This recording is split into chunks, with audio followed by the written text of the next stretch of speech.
we're heading back to the field.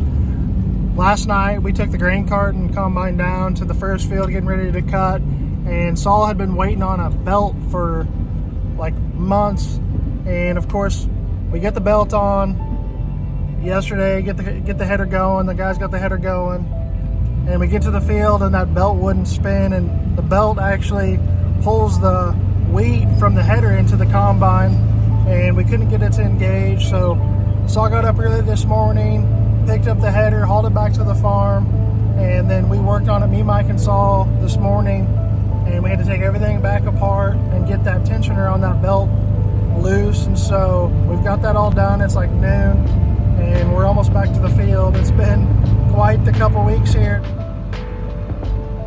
Wheat Harvest 22 is officially underway.